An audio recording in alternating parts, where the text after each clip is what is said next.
sure. But I'm just getting done with some training sessions this evening, and I had an interesting conversation with one of the young men that I was working with, and I'm always a person that is trying to provide value, whether it be a stranger at a grocery store or somebody that I'm holding the door for, or some of the content that I put on my personal Instagram account. It's always value based. And why do I do that? I if everything was wiped out today and all of my videos and all of my content that I write, everything, if it was wiped out today and I got abducted by aliens and someone were to interview someone that has been close to me, how would I want to be remembered?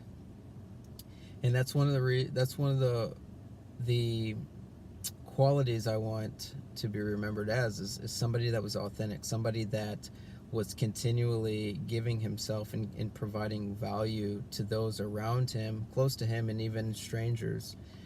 And that kind of segues into the thought that I had today is, and it's a little cliche, but you are or you become the 5 people that you spend most of your time with. And I didn't really truly understand that when I was in college. I just hung out with anybody. And, if I had somebody to go to the bar with, I was going to the bar. If I had somebody to hang out with and we're just doing nothing, watching TV, playing video games, that's who I was with. But as I've gotten older and I've grown wiser and I've read more, I have now become aware of how important it is to have people around you that force you to level up. And as I was talking to this young athlete that I was working with this evening, I told him as he grows older, you have to have people around you that force you to level up. And I use an example, the people that I talk to, the people that are around me provide value, lots of value, whether it be insightful conversations, whether it be value as far as from an ethical standpoint of what they value in their lives. And I told this young athlete, why do you want to hang out with a bunch of bozos?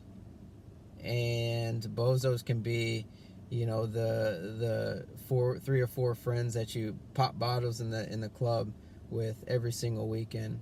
The friend you hang out with that brings you down, the friend that you hang out with that talks badly about other people, the friend that you hang out with that has no future goals. They're just, hey, it's just day by day.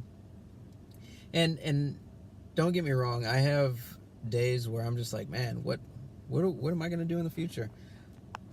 Sometimes I get lost. Trust me, I do. But my main goals remain my main goals, and so I still continue to have a vision. And the reason, we'll take Steve Jobs, we'll take Mark Zuckerberg, we'll take Warren Buffett, those guys, they don't just hang out with bozos. They didn't become successful by just hanging around with bozos. So a lot of times when I read books and I try to figure out what some of the most successful people are doing, that's one of them. They don't hang around with clowns. There's no popping bottles in the club every weekend just for the hell of it, spending $5 grand on a bottle just to impress a bunch of girls or a bunch of friends around you. It doesn't matter. I want to talk to people that read books. I want to talk to people that are insightful. I want to talk to people that are challenging themselves to get better each and every day. And as I look back on college, there were a lot of people around me that just weren't bringing any value. And those people that weren't bringing me value were negatively impacting my long-term vision. Now, my long-term vision was still the same when I was in college, but it just, once you start hanging around with people that force you to level up, that get you to start thinking about things. I mean, I got a friend, we talk about marriages, we talk about stocks, we talk about, this thought or what thought. I mean, it's literally a class every single day that I talk to him, and I like it, and he likes it too. So we reciprocate each other's energy to become who we are supposed to become. Now, if I sat and talked to him, hey man, the Kardashians show, did you see the Kardashians last night? Or, hey man, what's Jersey Shore, man? Like, did you see what episode?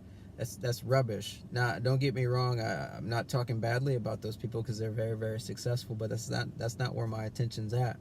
TV shows, Netflix. I don't watch that garbage anymore because it doesn't bring me any value. Now, there will be times here and there where I just kind of unwind and do senseless thinking, and that's fine. That's fine for people to do that. But when you do it on a consistent basis, just think about the amount of people that get off of work, come home, sit in their recliner, and watch TV all day for the rest of the evening. And you wonder why, I guess for a lack of better words, why so many people are ignorant. And you wonder why people are so manipulated by the news. You wonder why so many people aren't true to themselves and wear two different faces, because there's so many external factors that change them and who they are because of who they roll around with. I don't ever want to be somebody that wears 5 different faces to appease the people around me. When you get me, you get me. Whether I'm straightforward and direct, like I am at times, or whether you get the quiet side of me and very, very observant, I'm still the same person. I still have the same values, and I still want to continue to provide value with those around me. So that was kind of the conversation that I had with the young man. He just graduated high school, but I've got other friends too that are just graduated high school, and I like to help them. I like to guide them, just because I feel like in this world there aren't enough people that provide value, and young adults need that. Young adults are our future, so it's almost my obligation to provide that type of value, so then one day they can say, man, when I talked to Kendrick, he really forced me to think, but then he also gave me a little bit of a vision on what it really is, or what my mission is in life. And a lot of people don't do that. They don't provide anything but dead weight. And you know me, if you're dead weight, I'm gonna kick you to the curb. And I don't mean that in a disrespectful way. I just don't want negative energy in my orbit. I don't want people in my orbit that don't provide value. And I sure the hell don't want people in my orbit that don't support me. So that's something for all of you followers. I don't know how many I have right now, because I make some of these videos as I go, so I probably am, but whatever. But whoever pays attention to these videos, I hope it brings value to you, and I hope it gets you thinking a little bit more about what's important, who around you, who's important and who's not important, because those 5 people will positively or negatively impact your future. And so you have to make sure, if you have goals, if you have a vision, that the people around you fit into that vision, because if they don't, it can be very difficult going after that vision or going after those goals. So again, I hope you got value from this video, and if you did, please share it. Please share it with somebody that could use it, could value from, or I guess what's the word I'm looking for? Brain fart. That could I don't know. Share this with somebody that this could help. And make sure you click the subscribe button. I'm going on 10 minutes. Maybe I turn this into a 10-minute podcast. I don't know. But those are my thoughts for today. And I hope you enjoy the evening. It's 8:40 here in Texas, and it's still 100 degrees. So stay cool wherever you are, and we'll talk soon.